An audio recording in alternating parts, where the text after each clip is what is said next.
Very lovely good afternoon to all of you. Now, in my previous video, I had discussed about transcription. And in my previous video, I mentioned you also that when RNA is produced, RNA so produced has to undergo post-transcriptional modification. So my today's video on lockdown series is actually a continuation of what I discussed in my previous video. So if you have not seen my previous video, better is go and see it, then only you'll be able to understand what I am going to discuss today. So let's start with another topic which is actually related to the previous topic, that is post-transcriptional modification of RNA. Now see, what happens is, as it is clear from the word itself, post-transcription. Post-transcription means whatever happens to this RNA after transcription. So the RNA which is produced from DNA, the reaction is occurring in the nucleus only. So it has to undergo different modifications because this is the RNA which is so produced from DNA has to actually translate the information in the form of proteins by another important process which is translation. So what happens basically is this RNA so produce, it is known as hnRNA. This hnRNA means heterogenetic,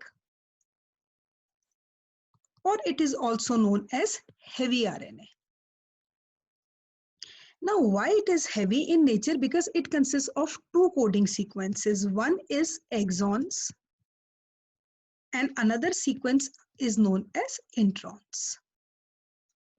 Now exons are actually the coding sequences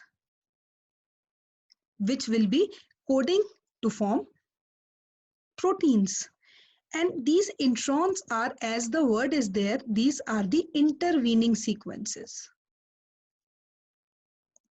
which actually intervene between, or these are obviously non-coding. So basically RNA is heavy because of the presence of these introns into it. So post-transcriptional modification is what? It will be the process of removal of these introns. So these introns need to be removed. Because as such, if we see, they don't have any other function to perform. So this process is known as post-transcriptional modification, or there is cutting of these introns. So RNA has to undergo splicing. So the other name of post-transcriptional modification is splicing. And once this process is there, this hnRNA is actually converted into messenger RNA. So in this one slide, I have given you the entire crux, what you mean by this post-transcriptional modification. Now let's study these slides. See, the mRNA formed from DNA is called the primary or hnRNA. It has to undergo modification to become active and mature.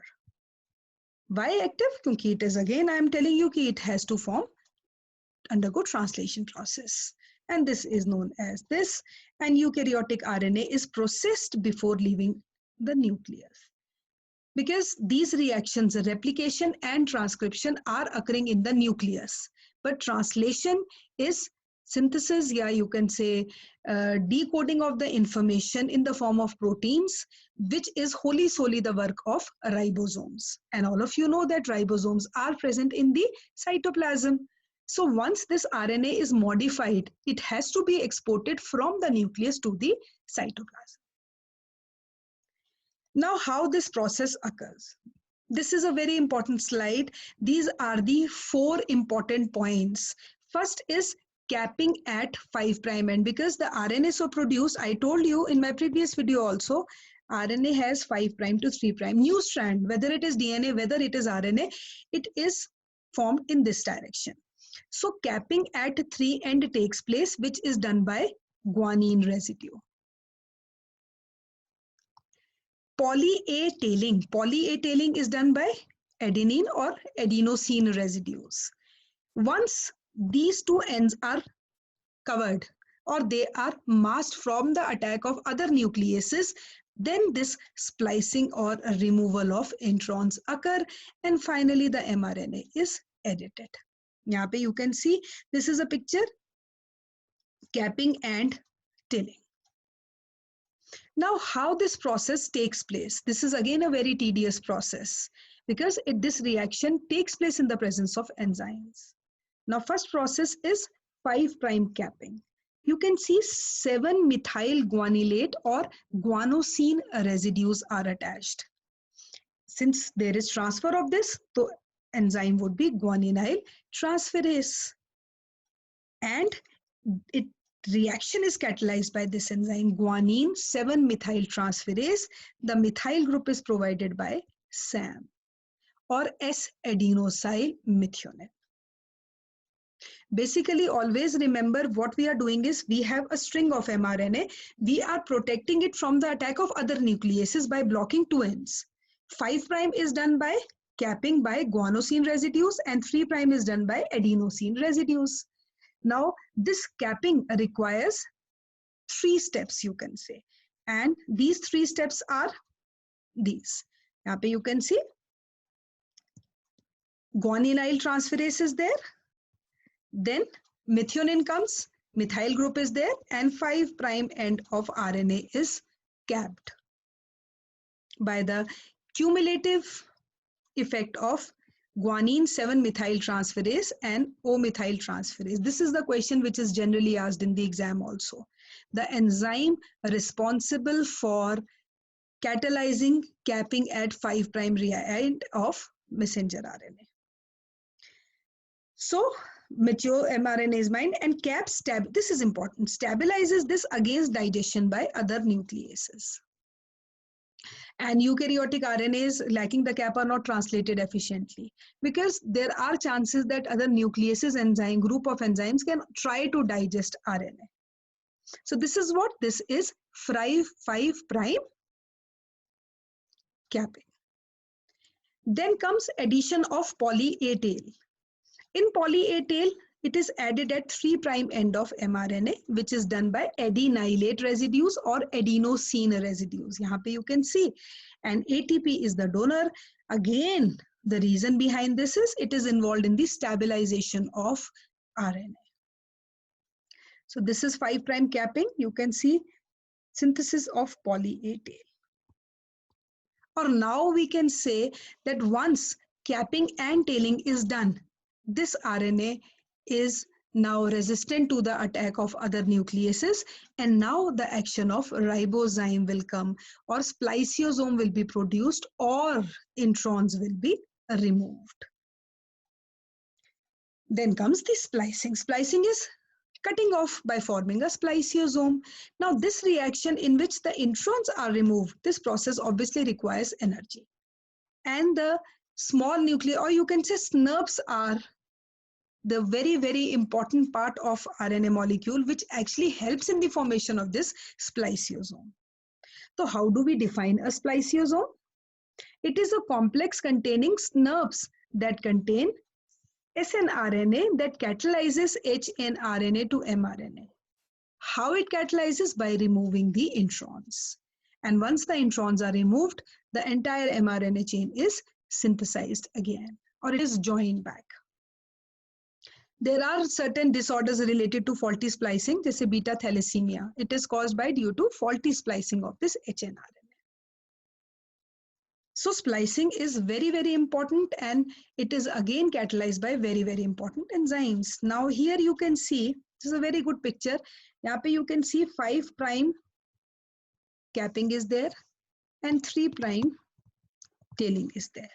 Once this is produced, this is the spliceosome which is produced, because this is the intron which needs to be removed with the help of these SNRPs. Once this spliceosome is removed, the intron goes out and we get a complete mRNA. And you can see the length also.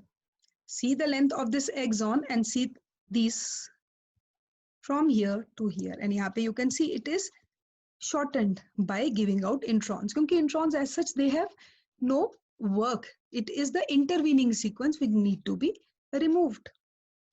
And once this processed RNA is there, it enters into the cytoplasm where it can undergo protein synthesis or translation. Now, cutting off introns, formation of spliceosome itself is an enzyme catalyzed process. Now, how this process is carried out? Here, ribosomes have a role in splicing. Now, what do you mean by ribosomes? Ribozymes. Ribozymes are those in which RNA has a catalytic activity.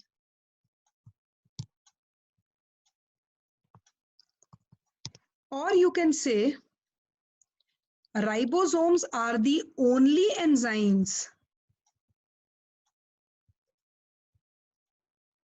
which are not proteins, this is again a very important question.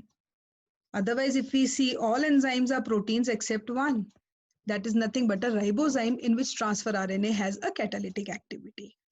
Now, what are the different modes of this? How ribosomes act? One is self-splicing, other is formation of a spliceosome. So if we see self-splicing, intron, RNA itself catalyzes. But if we talk about spliceosomal introns mein there is formation of this spliceosome with the help of SNPs. Very important. Then the self-splicing introns are of two types, group 1 and group 2. Whereas spliceosomal are not divided into groups. In self-splicing, no ATP is used, and here amount of energy is required, which is given by ATP. Now, what is the difference between group 1 and group 2? In group 1 introns, we can see though lariat formation occurs. Lariat is basically the formation of this type of spliceosome, which I am going to discuss in other slides. And whereas in group 2, splicing takes place, formation of lariat is there. And how it occurs? In group 1 introns, 3' hydroxyl group of guanosine attacks at 5' splice site. Whereas in group 2, 2' hydroxyl group of adenosine attacks at the 5' splice site, forming lariat structure. Let's say we are going to take up the examples one by one. This is the action of group 1 introns. You can see exons. This is the intron. Guanosine is reacting with 3' hydroxyl group, and simple intron is excised, or there is conversion of this to this. This is simply the function of group 1 introns where there is no lariat formation. No lariat formation. And if we compare this group 1 with group 2, group 2 you can easily see, one is it binds to the 2' hydroxyl group, and this is the formation of this lariat, which is the characteristic feature of group 2 introns of ribozymes.